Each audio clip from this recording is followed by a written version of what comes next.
Bismillahirrahmanirrahim. Assalamualaikum warahmatullahi wabarakatuh. Waalaikumsalam.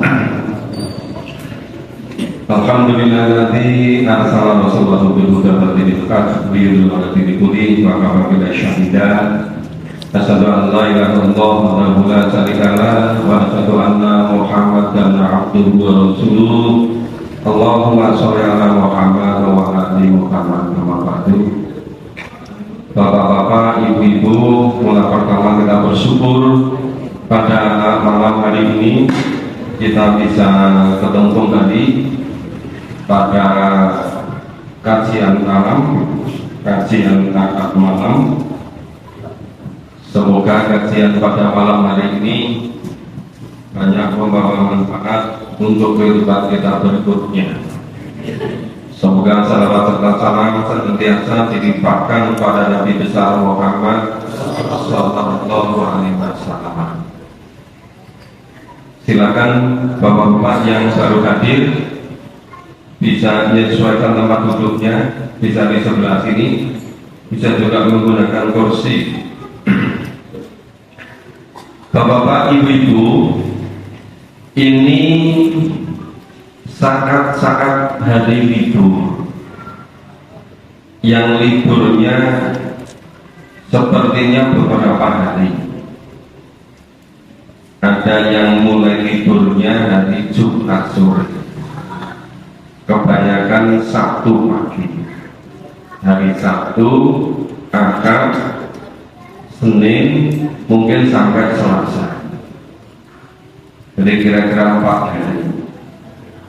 Nanti ada libur lagi tahun baru, mungkin juga sekitar hari-harinya itu 2, 3, 4 hari. Bapak-bapak, ibu-ibu, mungkin ada yang memperhatikan mulai dari kemarin saudara-saudara kita yang beragama Islam, kalau musim libur kira-kira pergerakan, kerumunan, kunjungan, aktivitasnya yang paling banyak kemana saja? Pantai. Ya. Mungkin pertama ke tempat wisata. Iya kan Bapak Ibu?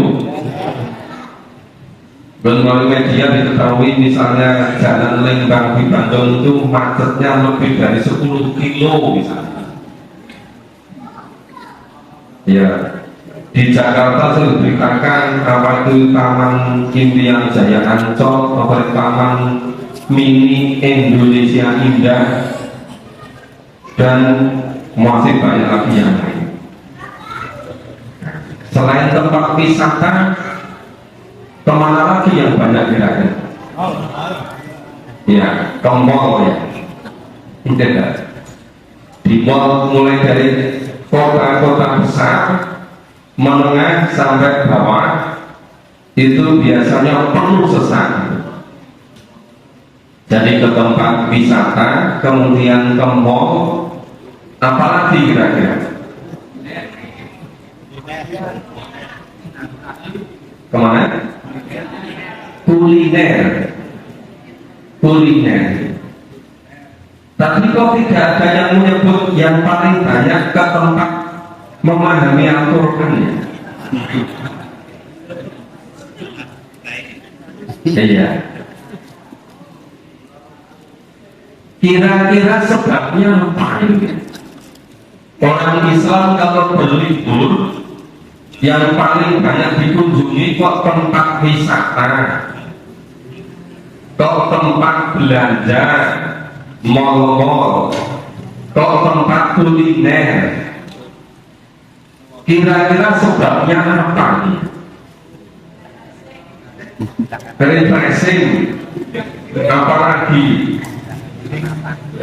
Oh, terlalu banyak uangnya.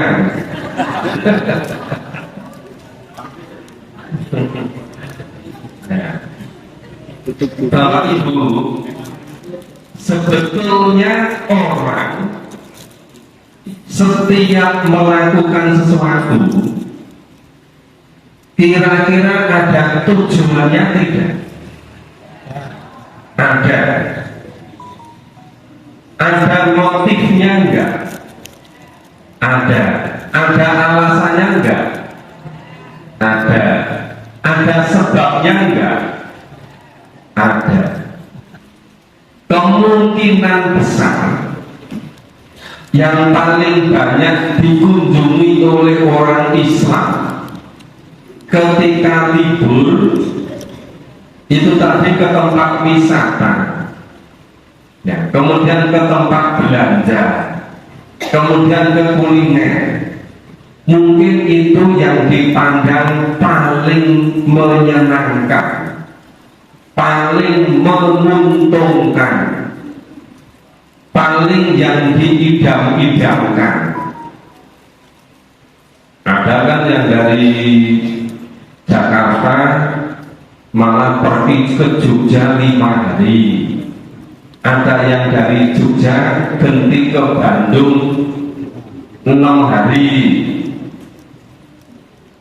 Nah, jadi biasanya sudah nggak menarik kalau di kotanya sendiri, dianggap kurang bergengsi gitu.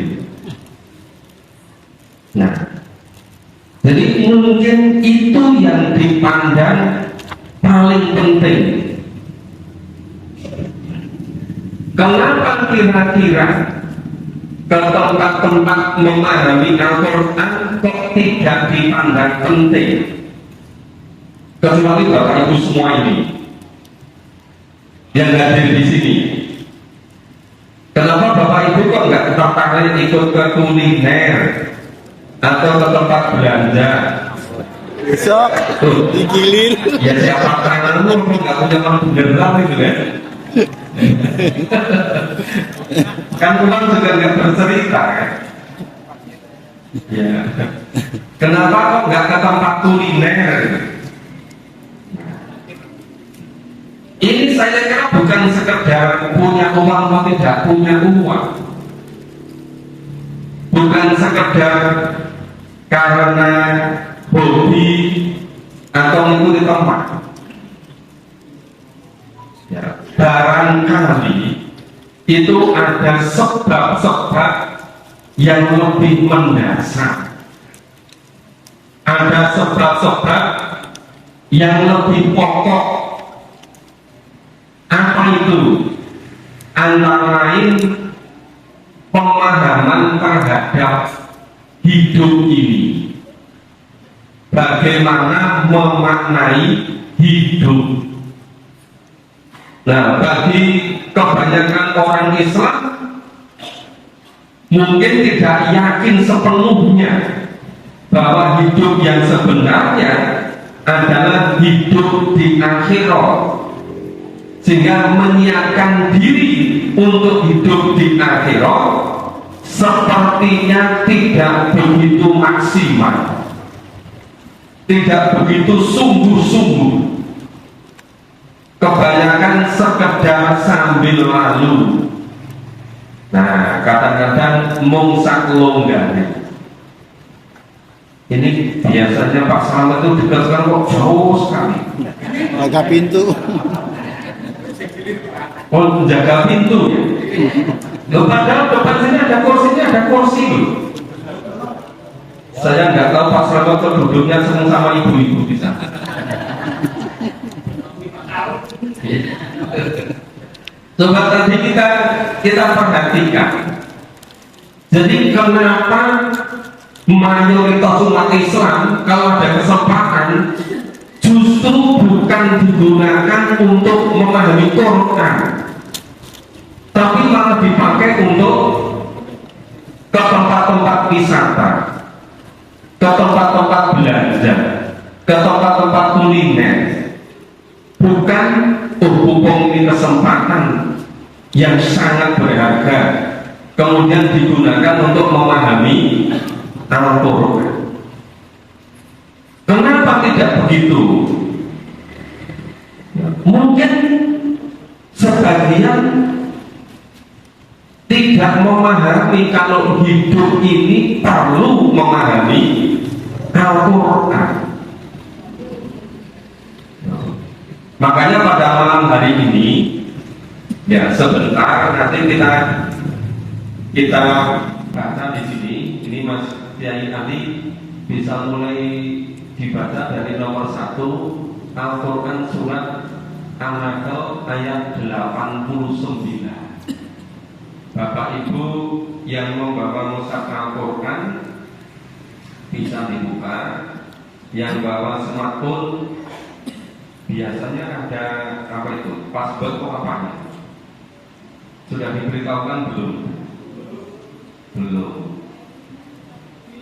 Wifi-nya sudah diberitahukan. Bisa dikalah.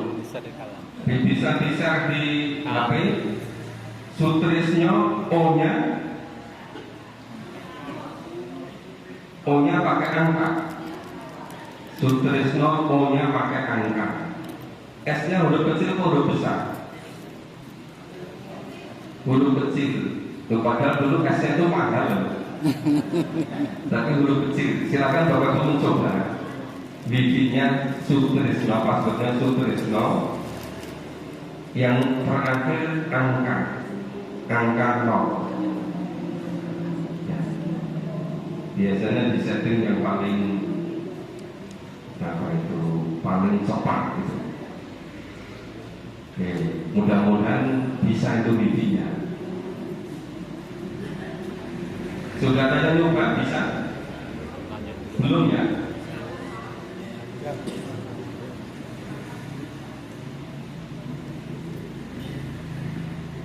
Kalau satu bisa, mungkin yang lain ikut bisa. Bisa. Biasanya saya sering menggunakan wifi Pak Guru. Karena sertifikasi guru pakai wifi apa sekarang online. Sudah bisa wifi-nya? Sudah. Nah, sekarang Al-Quran online, Al-Quran digital lebih praktis ya. Saya itu termasuk yang kurang begitu praktis, kemana-mana senangnya bawa Quran. Silakan Mas Kiai bisa dibaca. An-Nahl surat 16 ayat 89. Wa yawma nab'atsu fi kulli ummatin shahidan 'alaihim min anfusihim wa ji'na bika shahidan 'ala ha'ula' wa nazzalna 'alaika al-kitaba tibyanan likulli shay'in wa hudan wa rahmatan wa bushra lil muslimin. Dan ingatlah pada hari ketika kami bangkitkan pada setiap umat seorang saksi atas mereka dari mereka sendiri, dan kami datangkan engkau Muhammad menjadi saksi atas mereka, dan kami turunkan kitab Al-Quran kepadamu untuk menjelaskan segala sesuatu sebagai petunjuk serta rahmat dan kabar gembira bagi orang yang berserah diri muslim. Ya, Bapak Ibu, ini yang kami tekankan itu mulai pertengahan ayat sampai akhir. Mulai wa nazzalna 'alaikal kitab, dan kami Allah telah menurunkan kepadamu Nabi Muhammad. Ya. Sesungguhnya kami Allah telah menurunkan Al-Quran kepadamu, wahai Nabi Muhammad, tibyanan likulli syai'. Yang Al-Quran itu menjelaskan segala sesuatu. Al-Quran menjelaskan segala sesuatu. Segala sesuatu yang dilakukan atau tidak perlu dilakukan oleh manusia itu dijelaskan di dalam Al-Quran.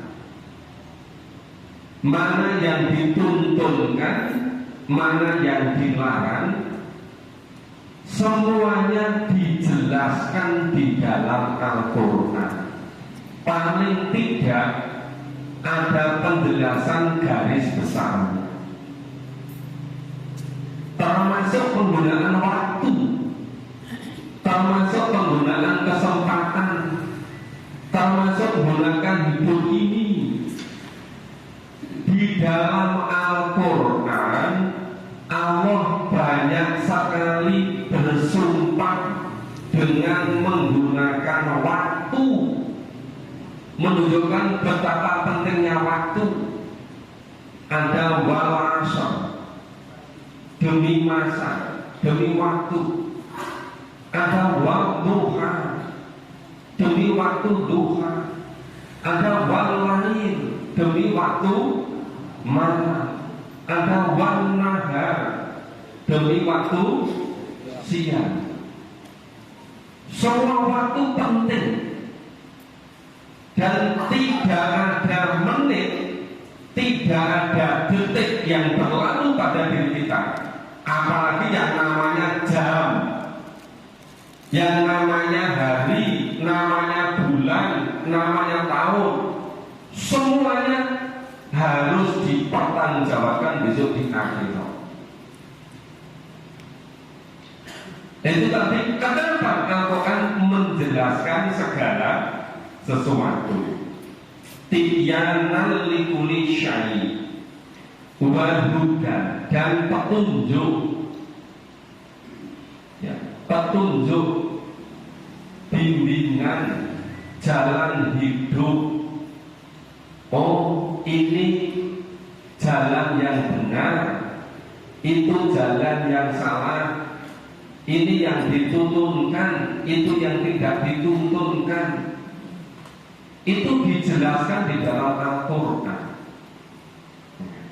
Kemudian warahmah, dan menjadi rahmat, wa busra lil muslimin, dan kabar gembira bagi orang-orang yang muslim. Jadi Al-Quran ini sangat penting untuk diketahui isinya, untuk difahami. Bahkan Allah memfardukan, mewajibkan, innaladzi faradha 'alaikal Qur'an, sesungguhnya Allah memfardukan pada kamu Al-Quran. Tapi kenapa hampir semua orang Islam merasa tidak perlu memahami Al-Quran? Lebih penting waktunya digunakan ke tempat-tempat wisata, merasa lebih bergengsi kalau waktu liburan digunakan ke tempat-tempat kuliner, untuk ke tempat-tempat belanja, sekalipun ya cuma melihat kan belum tentu beli kan, tapi sedang tren itu. Pokoknya asal liburan itu ya, pokoknya yang disebut dengan sa'i itu dari satu mall ke mall, bukan dari satu tempat pengajian ke tempat pengajian, tapi dari satu mall ke mall. Nah, kita bersyukur, alhamdulillah, Bapak Ibu semua insya Allah termasuk yang mementingkan Al-Quran, tidak terpengaruh orang dari mana-mana datang ke Jogja berlibur. Bapak Ibu yang di Jogja malah datang ke gedung ini. Saya kira ini betul-betul menjadi pilihan, menjadi yang terbaik.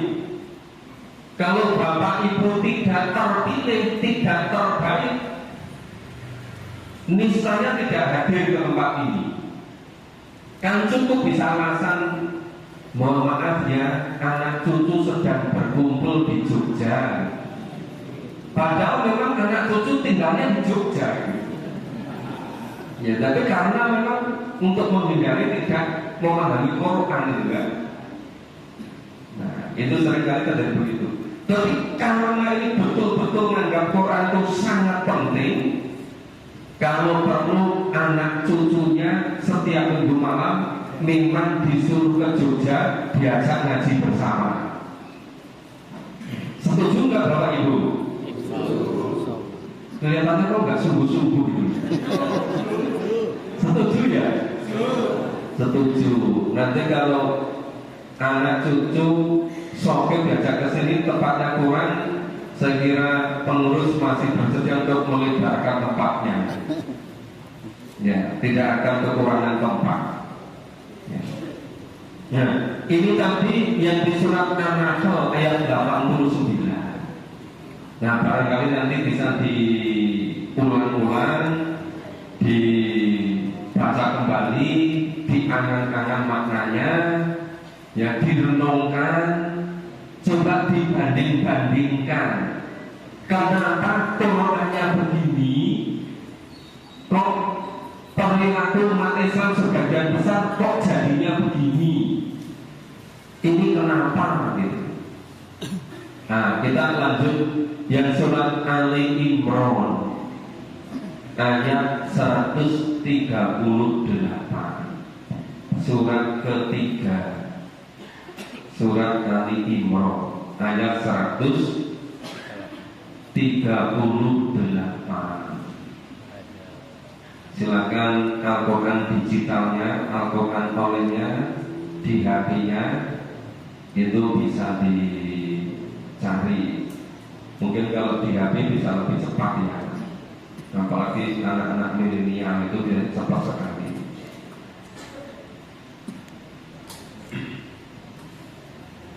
Ali Imran 138.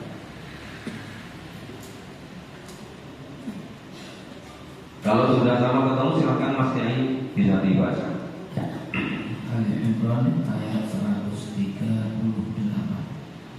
Hadza bayanun lin-nasi wa hudan wa mau'izatun lil muttaqin.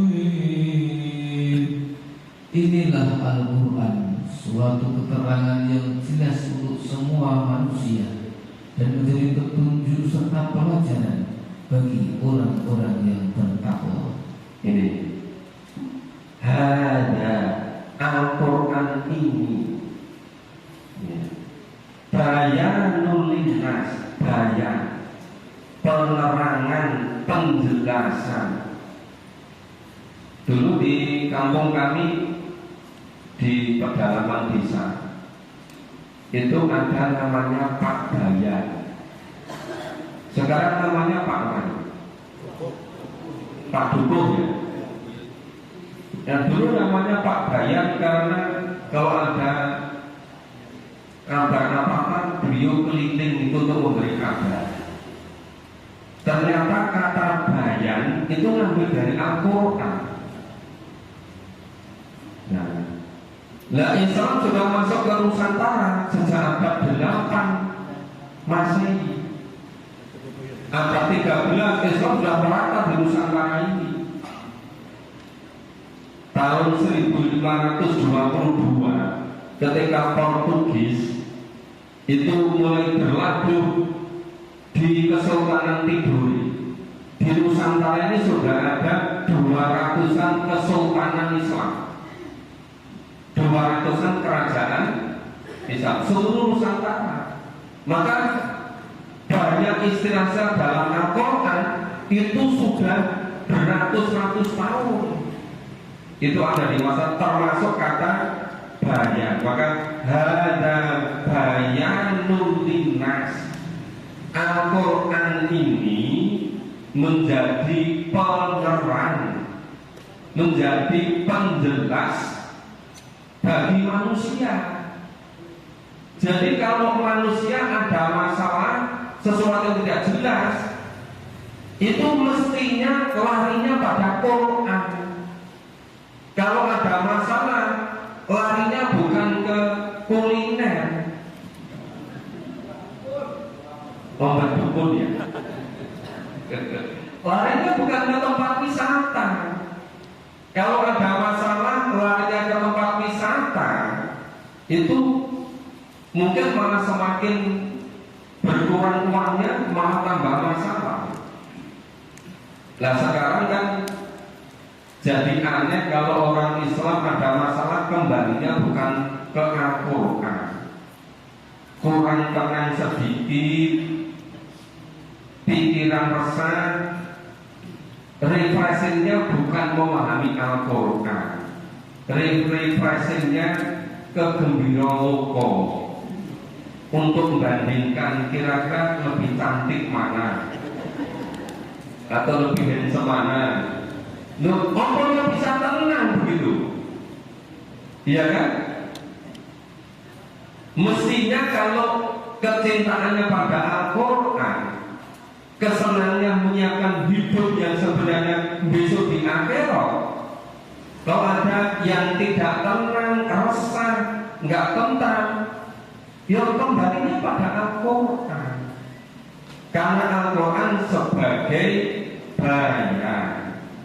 bayanul linnas wa huda, dan petunjuk, wal mau'izatul lil muttaqin. Mau'izah, ya, mau'izah itu sebagai pelajaran, sebagai pendidikan. Nah sekarang mau didik yang baik, pelajaran yang baik, tapi tidak mau gunakan Quran, ya akhirnya hasilnya bukan semakin baik.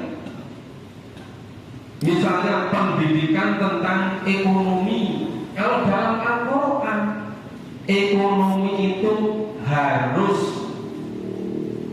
adil, harus semuanya makmur, harus semuanya tercukupi.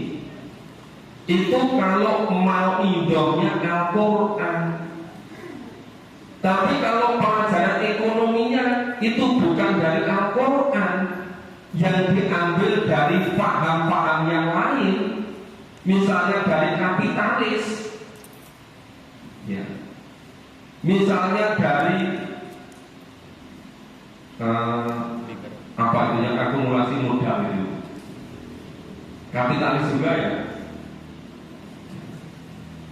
Itu sampai ada istilah pemenang itu mengambil semuanya.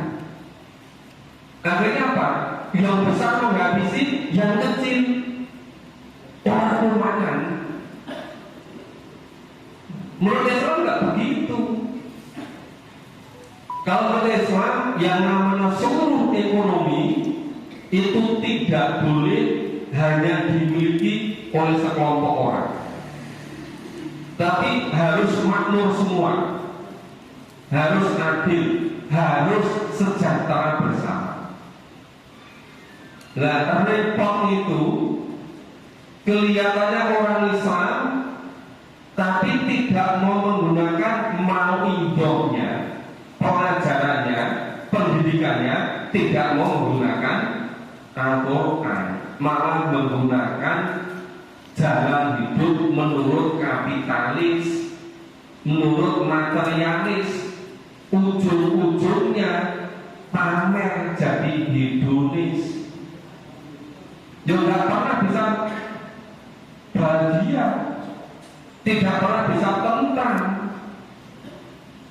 Nah itu Bapak Ibu, ini saya perlu bertanya, kira-kira yang korupsi sampai ratusan puluhan triliun itu orang kaya, orang miskin?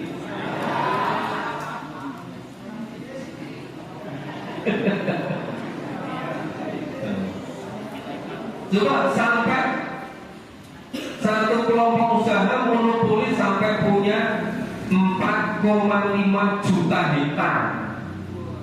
Nah, ada yang tanya, itu lahan semua kok tidak? Sementara ada yang pengen punya rumah RSSS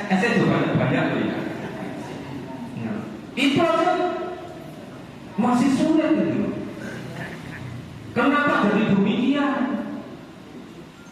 Karena dimonopoli itu salah satu akibat dari tidak mau menggunakan Al-Quran sebagai mau'idhah,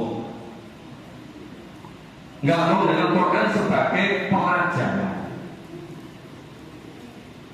Ada yang bilang begini, sepertinya Quran itu hanya untuk rakyat lupa. Nanti kalau sudah jadi pejabat, jadi orang gede, biasanya sudah tidak mau lagi Quran. Loh, padahal seharusnya yang menegakkan itu, yang menentukan kan para pejabat kan. Seharusnya semakin tinggi kedudukannya, semakin penting memahami Al-Quran, supaya hidup ini bisa sejahtera semua, bisa adil, bisa makmur semua. Makanya kalau bisa kita ngajak-ngajak yang lain ya, supaya nanti yang memahami Al-Quran bukan hanya kita yang rakyat biasa. Mudah-mudahan nanti ya yang pegang apa ya, yang punya kewenangan untuk membuat keputusan, membuat kebijakan itu juga paham Quran, sehingga kebijakannya bisa maslahat, keputusannya bisa adil gitu. Nah, ini lil muttaqin. Sehingga sebetulnya lil muttaqin itu siapa saja orangnya yang mau mengikuti tuntunan Allah. Ya. Itu kan yang namanya jabatan, posisi, kedudukan itu kan sebentar sekali di dunia.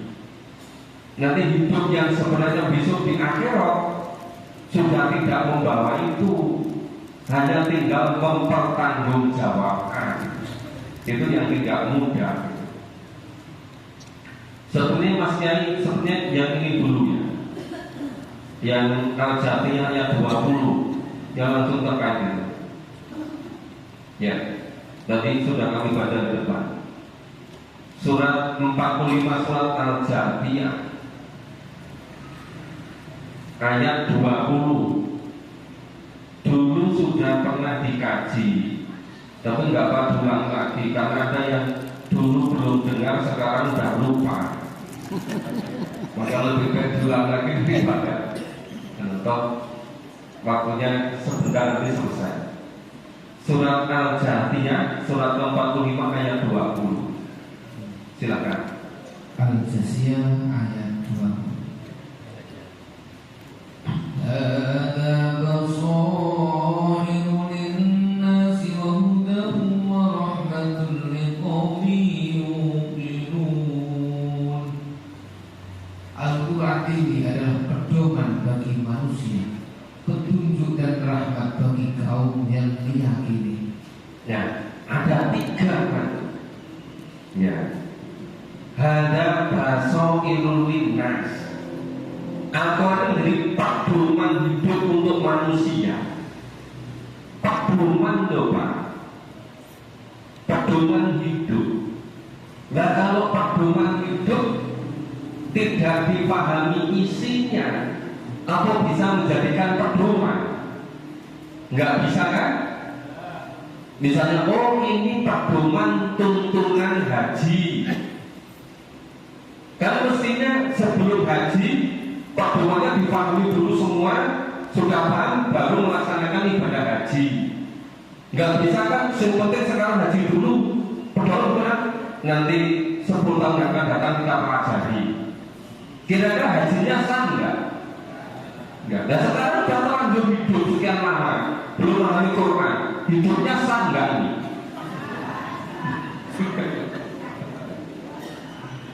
Nah, memang seharusnya Quran itu terpenting dipahami dulu, karena sebagai pedoman hidup bagi manusia dan menjadi hujan dari rahmat di kaum yuqinun, bagi orang-orang yang yakin. Cuma sekarang itu anehnya jadi orang Islam yang belum paham Quran kok tidak merasa ada masalah gitu, kok merasa biasa-biasa saja. Iya apa enggak Bapak Ibu? Yang kita perhatikan, lihat di TV, di media sosial, orang-orang itu kira-kira sudah paham Quran kok enggak? Saya kira kalau paham Quran tidak seperti itu cara hidupnya. Tapi kenapa kok hampir semuanya begitu? Nah, makanya disitulah yang membedakan orang yang mulai mau memahami Quran dengan yang belum mau. Nah, ini nanti apa itu yang lain-lain Bapak Ibu bisa meneruskan, bisa juga kita ambil kesempatan. Cuma ini waktu yang sebentar. Saya mau ngajak Bapak Ibu. Nah, ngajaknya begini. Ini selama beberapa bulan yang lalu, ada yang mulai Ramadan yang lalu, itu sudah ada sekian banyak tempat yang memulai memahami Al-Quran secara urut. Dulu yang pertama itu di Masjid Nurani, mulai Ramadan. Nah, kemudian di Masjid Al-Mubarok kepada Pak Sukirno, kepada Pak Gun, Al-Quran urut. Kemudian ada lagi di Masjid Al-Huda Kabunan, sudah mulai juga tadi pagi dan dilanjut. Terus di Kompertan, di rumahnya Pak Edi. Kemudian di Masjid At-Taqwa. Di mana tempatnya? Kadirojo yang dekat jalan itu. Kemudian di Masjid Baitur Rahim, Randusari. Kemudian di Masjid Muqtadir. Di mana? Di Purwan Purwo. Kemudian di Masjid Baitul Makmur. Di mana tempatnya? Di Karang Kawasan. Kemudian di Masjid Kuwatul Islam. Tempatnya di Turusan atau Manggal 2. 2 apa 1 Pak Gus? 2, kan beliau yang tahu. Nah, mungkin masih juga disusul tempat-tempat yang lain. Lah, maksud kami selain di tempat-tempat tadi, nanti kalau gedung sudah betul-betul bau catnya sudah hilang. Sekarang kan masih bau cat kan? Terus enggak ya? Hilang. Ya, alhamdulillah kalau nanti beneran ini mau kami kita akan mengadakan pendampingan memahami Al-Quran secara intensif. Ya, mungkin ada di antara ibu-ibu, di antara bapak-bapak yang bisa nanti bisa bergabung. Ya, ini salah satu bukunya. Kelihatan warnanya apa? Oh, berarti masih jelas ini. Saya kira kalau sudah kantor dulu. Banyak kan? Judulnya itu metode menerjemahkan Al-Quran, menerjemahkan Al-Quran Karim 100 kali pandai. Ya. Metode menerjemahkan Al-Quran Hakim 100 kali pandai. Ini cara-cara menerjemah Quran. Ini yang sangat memahami Pak Kiai Dr. Suhaidi, karena beliau ya sebagai Mas Kiai Ali, namanya Kiai. Memang hidupnya itu memahami kita.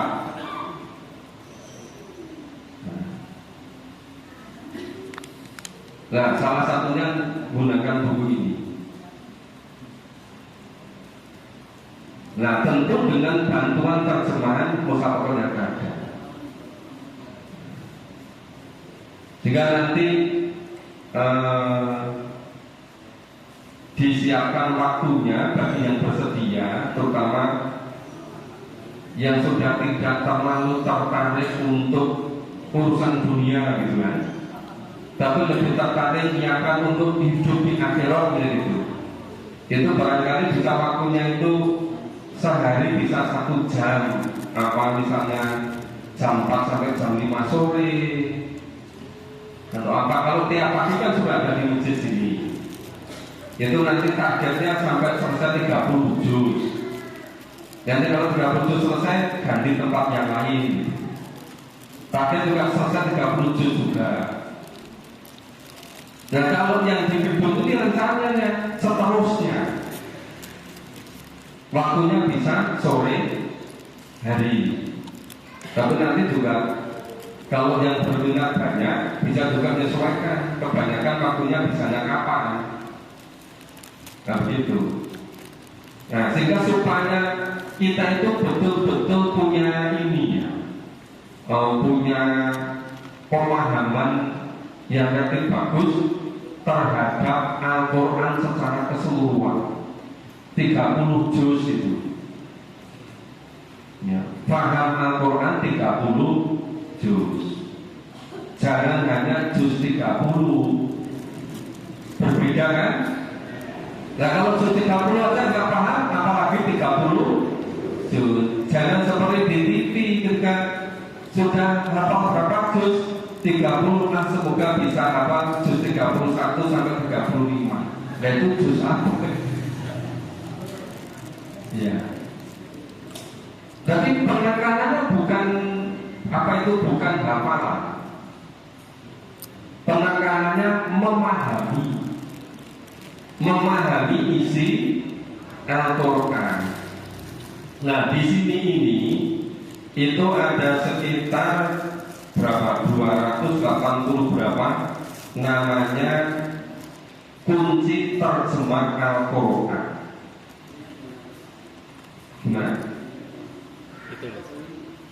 Oh beli secara online.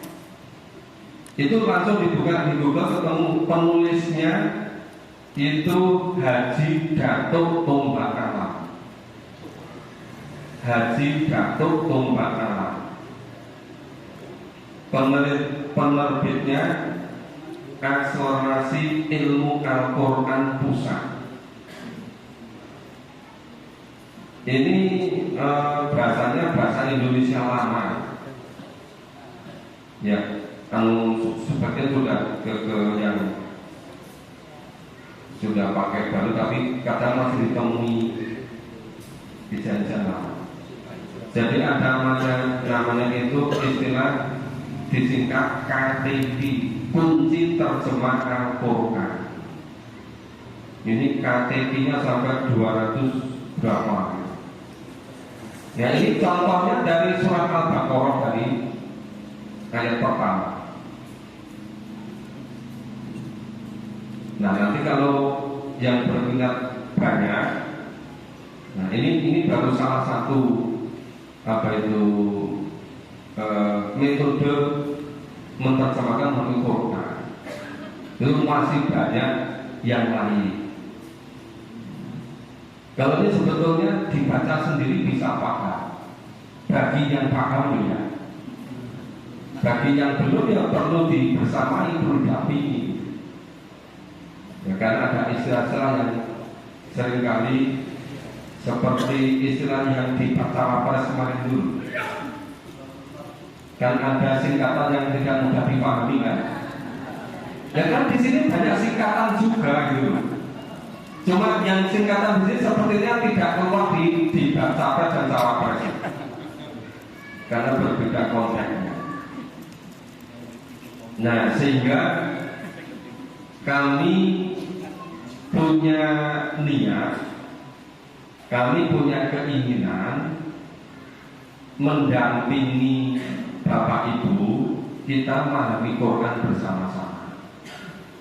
Kami itu bukan saya sendiri, kami itu ya ada Pak Guru, Pak Budi Sarwanto, ada Mas Kiai Ali, ada Pak Kiai Dr. Sumedi, ada Profesor Muhammad, ada Pak Sumadi, namanya hampir sama. Pak Kiai Sumadi, cuma selisih sedikit gitu. Ya. Dan yang lain-lain. Nanti kalau yang di masjid sini sudah selesai 30 juz, itu sudah ya biasa, sudah bisa juga nanti. Cuma kalau ikut lebih intens, nanti insya Allah hasilnya lebih bagus.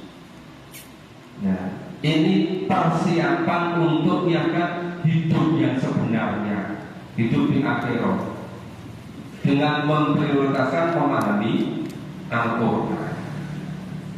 Karena ini masalah waktunya ya disepakati dirundingkan berikutnya.